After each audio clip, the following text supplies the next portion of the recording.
This is modern Brazil. It is the 5th largest country in the world and the 7th most populous.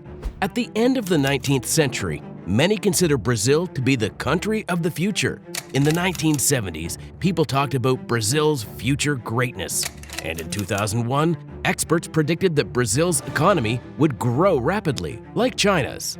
But time passed and nothing happened.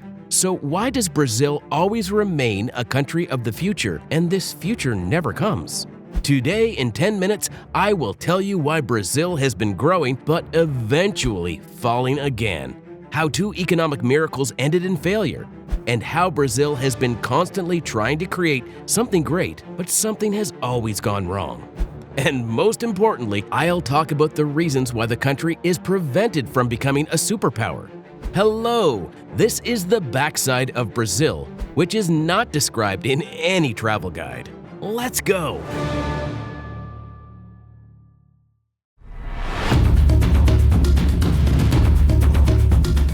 So if you look at the forecasts today, by 2050, Brazil is once again promised a bright future and the world's 5th largest economy. And so they have been promising for 100 years.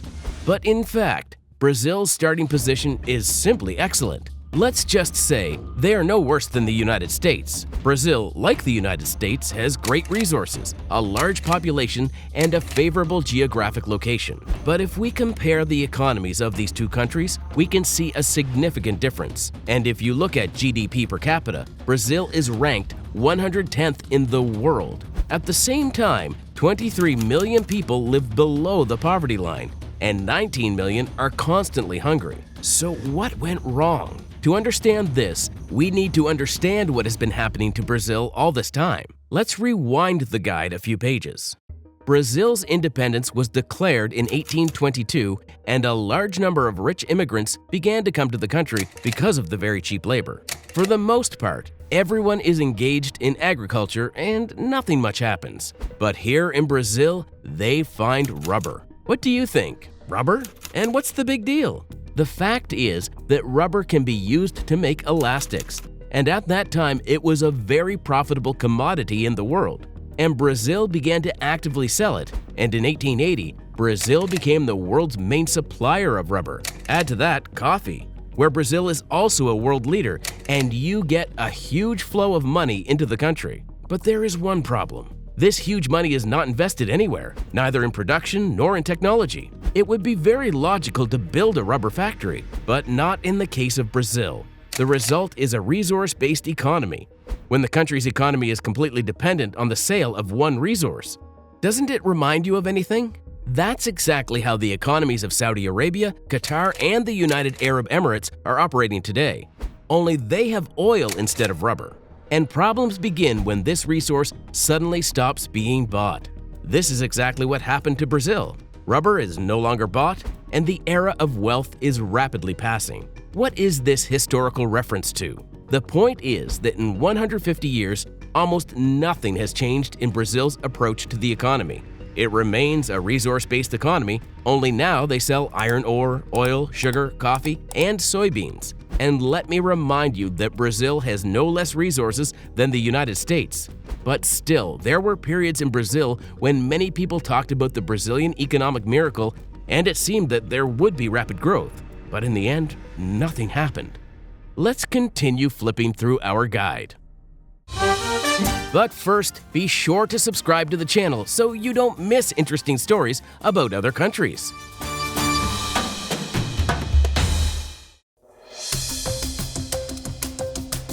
In the 60s of the 20th century, the military took over and a period of military dictatorship began. For 21 years, the country was ruled exclusively by generals. But unlike in other countries where the same thing happened, the military is engaged in politics and economic issues are left to professionals.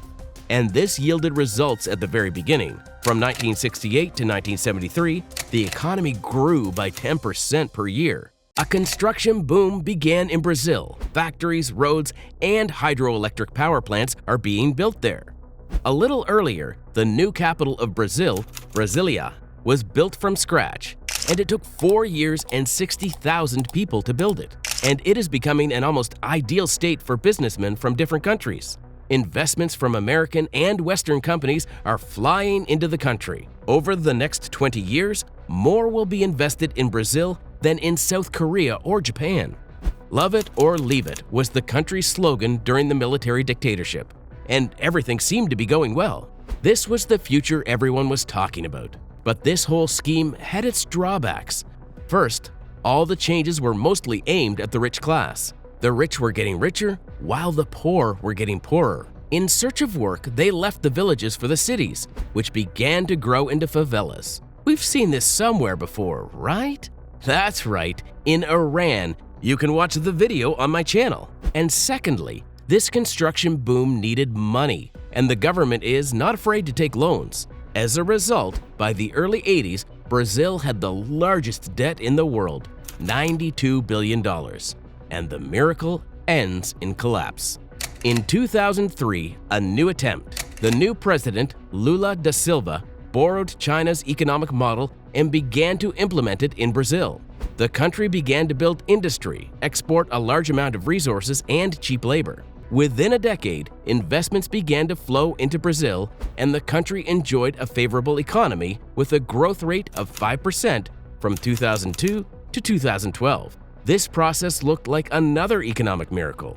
In 2011, Brazil took over the British economy and is poised to take over the French economy. This is the future everyone was talking about.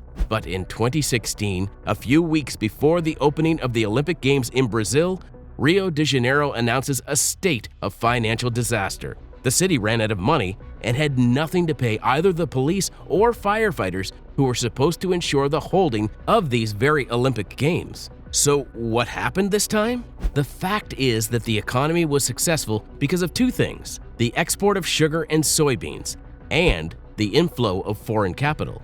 Do you remember the rubber example I mentioned earlier? The same thing happened here. As soon as sugar and soybean prices started to fall, the economy started to go downhill. And because of this, the inflow of foreign investment has sharply decreased. And once again, the economic miracle ends in another collapse.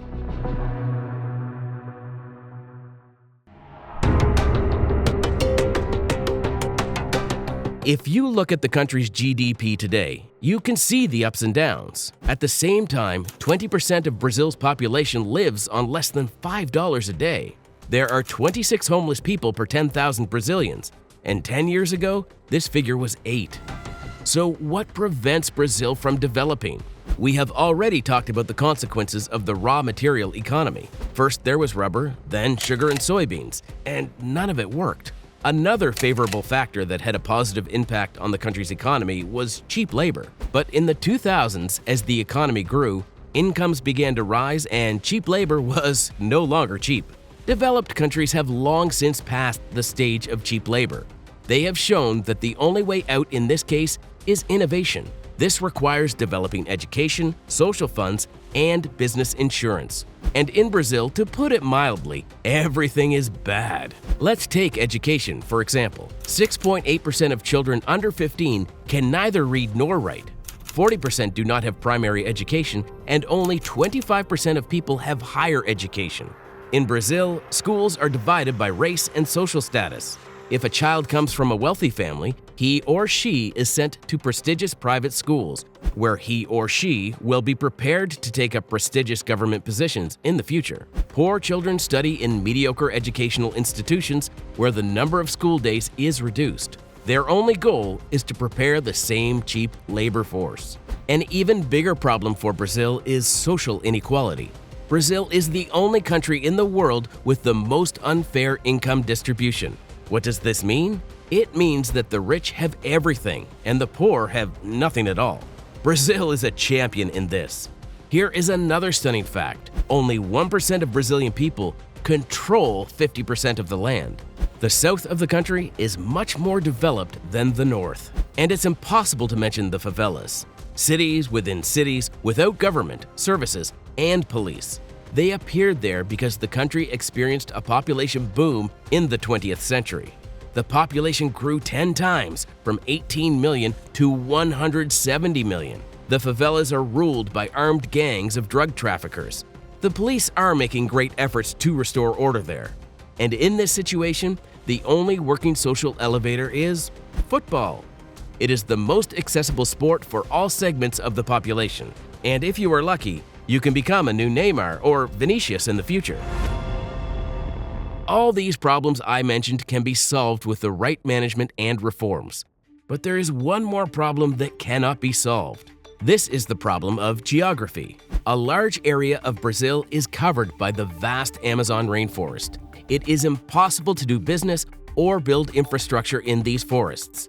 They tried to build a trans-Amazon highway there, a 4,000-kilometer-long road through impenetrable forests.